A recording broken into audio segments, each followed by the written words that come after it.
Welcome to Film News, the imaginatively titled series where I do film news stuff. Something I've noticed recently is Apple buying up projects. A few weeks ago it was an untitled series from Stephen Knight, the writer of Peaky Blinders and Taboo, and this week it's the rights to Isaac Asimov's Foundation novel trilogy, which David S. Goyer and Josh Friedkin are adapting. Foundation is the kind of project which will need a mega budget to realise. With Amazon buying up Lord of the Rings for a TV series a while back, it looks like we're entering an era of new players with deep pockets who are prepared to shell out to make flagpole series.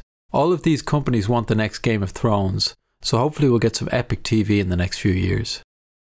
Dan Gilroy, who wrote and directed Nightcrawler, is reteaming with both Jake Gyllenhaal and Rene Russo to make an as-yet untitled horror thriller for Netflix.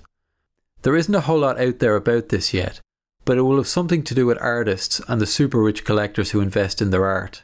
This is an interesting world which we haven't seen featured much in films, with shifting power balances between artists and collectors. As we saw in Nightcrawler, Gilroy clearly knows how to write compelling amoral characters in a unique setting, so I'm excited to see how this one turns out. Oh my God! You got something good for us tonight? Okay, I know I only had a Soderbergh story a couple of weeks ago, but the man just keeps making films. His latest is a take on the Panama Papers scandal. This caught my attention because Soderbergh is a huge fan of 70s thrillers like The Parallax View, particularly the work of DP Gordon Willis on those films. Willis developed a unique style which suited these paranoid thrillers. You can see Soderbergh adopting this style somewhat in The Girlfriend Experience. The Panama Papers story seems like an ideal project to play with Willis's beautiful 70s thriller look, so I'm interested to see if Soderbergh adopts it in some way. American Animals has been riding the hype train since people saw it at Sundance. It's a true story directed by Bart Layton, who's known for making The Imposter one of the standout documentaries of the last few years. He disappeared without a trace. Tonight, a San Antonio boy is back home. The big talking point about the film is how it mixes a fictional narrative with interviews with the real people involved in the story.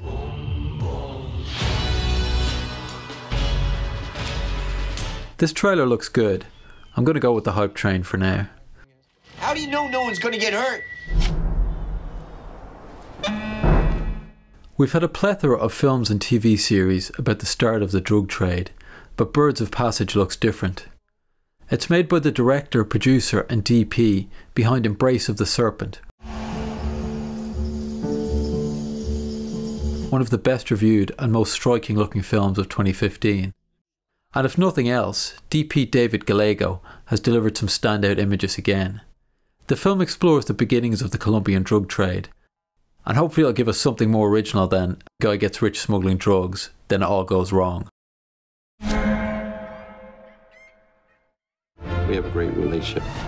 There's 30 years between us. Back in 2012, Lauren Greenfield made the doc The Queen of Versailles, about a rich couple building the biggest house in America. We never sought out to build the biggest house in America. It just kind of happened. And generally throwing money around like a couple of dickheads. Then the economic crash hit them hard. The market fell over 700 points. I would say it's touch and go right now. We now have a trailer for Generation Wealth. I've been a photographer for 25 years, with my lens focused on wealth. Greenfield's new doc about people who are more than a little into money and shiny things. I want to figure out why our obsession with wealth has grown. The trailer has enough who the fuck are these people moments for me to have this one on my must-watch list. Dollars, dinero, money is what it takes.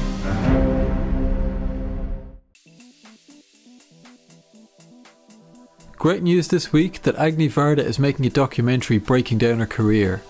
Kiva Reardon has a great recent interview.